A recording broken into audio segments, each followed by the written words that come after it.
In the village of Obioma, where the red earth kissed the soles of barefooted children and the palm trees danced to the rhythm of ancient winds, a silent girl moved through life like a forgotten ghost. Her name was Ikema, born of love but raised by cruelty. Her eyes carried the weight of pain her lips would never speak of. Ikema was barely 6 when the cold hands of death took her mother during childbirth, and her father, unable to cope with the loss, withered like an old yam leaf. He followed his wife to the land of ancestors the following year, leaving Ikema at the mercy of his new wife, Madame Ogali. Madame Ogali was a woman whose beauty was overshadowed only by the venom in her heart. Her own daughters, Tari and Ma, were as poisonous as the scorpion's sting. While their skin glowed from good food and rich oils, Ikema's skin was pale from hunger and hardship. She cooked but never ate. She fetched water but never drank first. She slept on a mat beneath the leaking roof while the others slept in luxury. If she wept, she was beaten. If she smiled, they accused her of mockery. Years passed.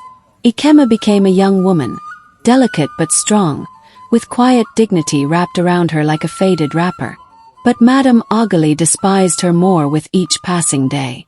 Ikema's beauty had begun to blossom, and her presence made her stepdaughters look like stale bread beside fresh fruit. Suitors who came for Tari and Ma often glanced at Ikema and stuttered. That day, Madame Ogali made up her mind. Ikema had to be erased, if not in flesh, then in destiny.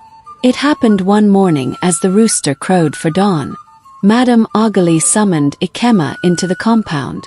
Her voice was sweet like rotten pawpaw, and her smile was the kind that hides a blade. Ikema, a man has come for your hand in marriage. He is waiting across the river. He is blind and very poor. But since you're not useful here, you will go and become his wife. Today. Ikema stared at her, stunned. A blind man? She asked, her voice barely above a whisper. Madame Ogali clapped her hands together mockingly. Yes, a man as useless as you. Perfect match. Tari and Ma laughed so hard they rolled on the floor. Maybe she will learn to appreciate the darkness since that's all she's ever brought us, Tari said. Ikema wanted to run, to scream, but where would she go? Who would fight for her? In Obioma, orphans had no voices. They were shadows in the sun. So with tears hidden behind her silence, she packed what little she had and followed the messenger across the river. On the other side, in a broken-down hut surrounded by silence, Ikema met her husband-to-be. He stood leaning on a wooden staff. His face was calm, his eyes cloudy and pale. His name was Ame. You are welcome, he said softly. Are you here by choice? Ikema nodded, not wanting to disgrace herself. He nodded back. Then let us begin again. The hut was small but clean. That evening, Ame cooked yam and offered her the larger portion. Ikema was shocked. Never had anyone served her. She watched him move slowly, carefully, his blindness evident, yet his spirit steady. Days became weeks. Ikema expected cruelty, but none came. Instead, there were stories, gentle laughter, and endless questions about her life. He would ask, "What makes you happy?" Or "What do you dream of?" And Ikema, who had buried her words for years, began to speak again. Ame never raised his voice, never struck her, never demanded more than her presence. She found peace in his silence, warmth in his patience. And slowly, like the sunrise over Obioma hills, she began to love him. But Ame was not who he appeared to be.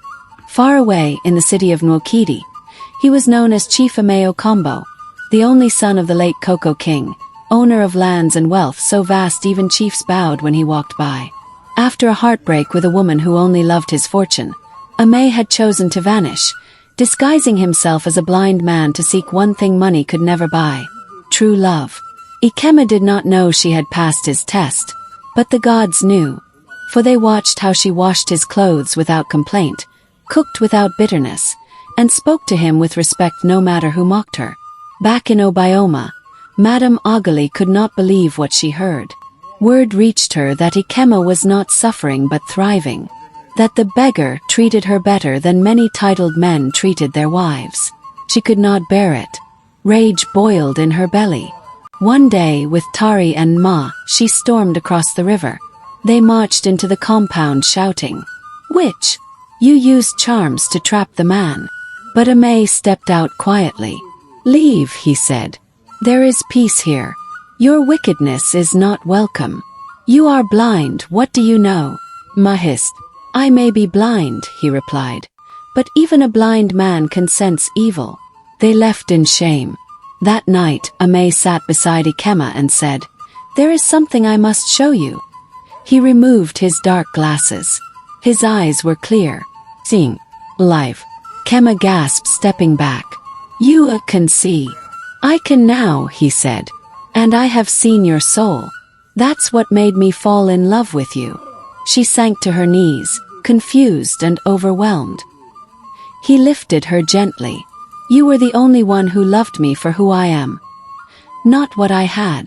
The next morning, golden horses arrived with guards from Nwokidi. They bowed before Amay. "Your father's estate awaits you, my lord." He turned to Ikema. "You are my wife, and everything I own is yours too." When they returned to Obioma in a golden chariot, drums were beaten from dusk to dawn.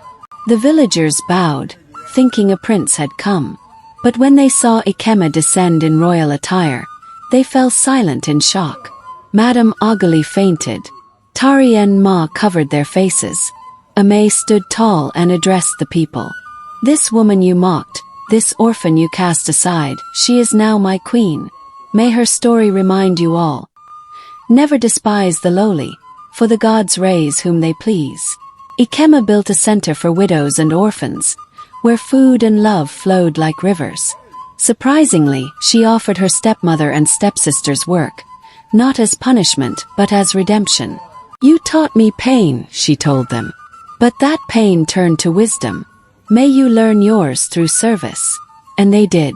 Slowly, the village spoke of Ikema's rise for generations. Children were named after her. Songs were composed in her honor.